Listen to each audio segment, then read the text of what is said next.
Okay, we're back to Let's Play Mega Man and Bass. Mega Man's story. Finally made it up here, getting past all the bubbles. There's that thing that shoots bubbles out of his mouth, but you can destroy them with the cannon. And in here, and now we have to fight Burner Man. It's odd, the wave burner looks like that underwater. And we're fighting Pirate Man, and somehow it's weak against the wave burner. Pirate Man will case himself in a bubble and try to roll into you, but the wave burner breaks that. Then he'll start shooting mines at you that follow you, and they can hurt you. They also explode. They go after you. The water raises up and down, changing Mega Man's jumping mechanics. But you can defeat Pirate Man pretty easily if you just spam the weapon. I almost died, but I just spammed the wave burner and beat him.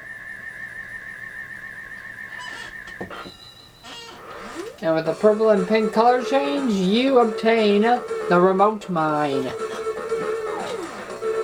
which you can shoot and then explode it by pressing the fire button again. You can also, after you shoot, you can press up and down to aim it up and down, and then press the button again to explode it. Now I have 190 bolts. Now instead of going to the next boss, which is supposed to be Ground Man, I'm going to go over here and show you this area. This is a teleport hatch room, but instead of free fighting Robot Masters, it will take you to places where you have to use the special weapons you've collected to break all these things. Breaking these things will let you, after you break them all, you can go to King's Fortress, and also breaking them gets you 100 bolts each. That one I cannot use because I don't have the weapon for that. Weapon for that, I believe, is Dynamo Man's weapon. Over here, this thing, I believe... No, it's not that. I'm not exactly sure what that is. Maybe Astroman's. This is the remote mine area. This one is really annoying. You have to shoot it through this little hole and move it up, and then when it gets through the up part, shoot it. You gotta move it up and then down, and then the explosion has to be close enough to hit that gray block. Okay, I'll come back and do this later because I actually ran out of remote mines to do that. Over here, this is the ice wall area. Pretty simple. You get this huge bolt, which is worth 100, like I said. So try not to make it that you go past your maximum number of bolts. Over here, we need Ground Man's weapon, the spread drill. Here is the fire. Pretty simple.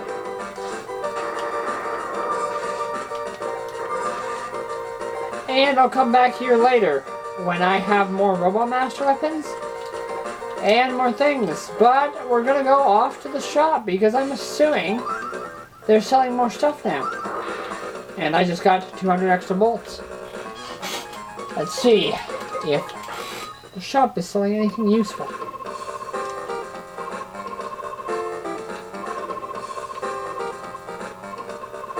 Shut up, Otto. Okay, the E-Analyzer. Buy this with the comm system and Roll will tell you when stuff is there. The S-Recover. I believe this will tell you how many CDs are there. The S-Recover. It costs 200 and I'm not exactly sure what it does. I'll check that in a second.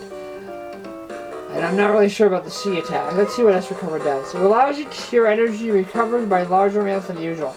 So picking up health will recover more health than usual. Want me to make it? Sure.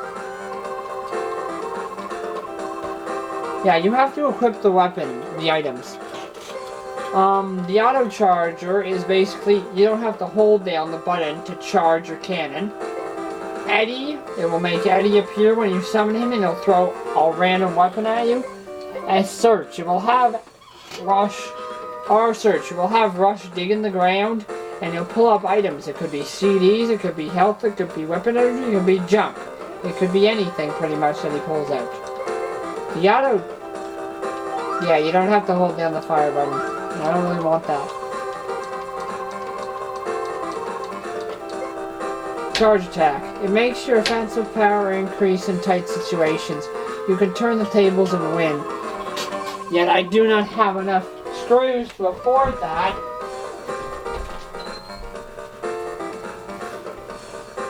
So I'm not going to do that. Not yet, anyway. I want to leave. So the next boss is Ground Man.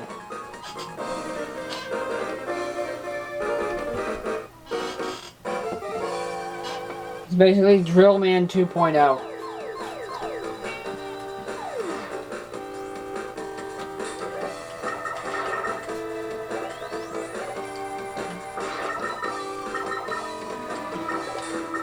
So this sand will stop you from seeing yourself, and in some places it will push you down.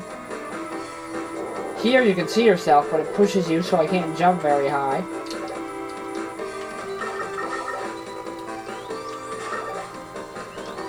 Normally I can just fall down here. I'm not really sure how to get that CD over there right now. I can figure it out later. If you want to avoid damage, try to stay in the middle. Usually this stuff doesn't hurt you. And beware of stuff that is created from the ceiling, because you can't see it in this version. That's the biggest problem, the limitations of this. There's a centipede that comes. What you want to do is climb up here, wait for the penalty to bypass, and then run as fast as you can down here. Okay, but this centipede is a little easier. Just climb down when he passes.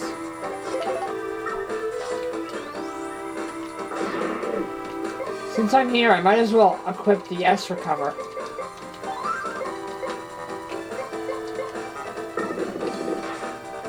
That CD I need the ice wall to get. I'm not going to do that, though. This centipede is just climb up here, wait for him to pass, and then you gotta be even faster than last time. Or that you climb up here. Picking up weapon energy from my remote mine, because one, it's Ground Man's weakness, and two, it's, well, I needed to get that thing.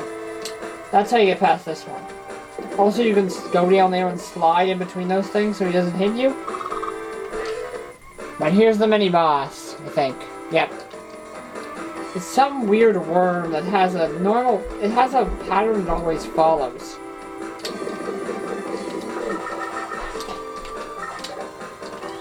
It will always turn at 45-degree angles.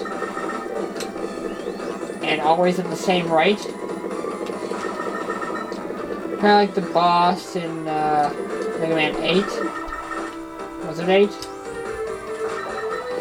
I don't remember. It's been a while since I played that game. Just jump and shoot in the head with a fully powered up shot or slightly powered up, or normal shots if you can't really get the powered up shot at that point.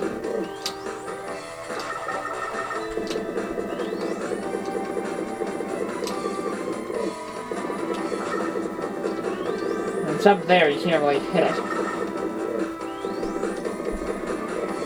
Staying in the corners is always a good idea because it's hard for him to hit you that way. Destroying him, though, unlocks this area. And now we're in the next part of the level. Oh yeah, this part. If the ground shakes, it's going to drop you down a hole. You can jump away from it, but it's hard to do when these clown heads keep on respawning slightly off screen. I call them clown heads because they kind of look like clown heads, and I believe I fought them first in Clown Man stage.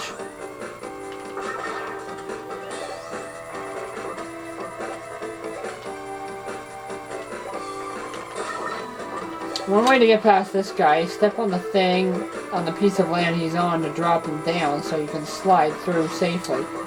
Now I could go to the right, but what's down here? Probably a CD.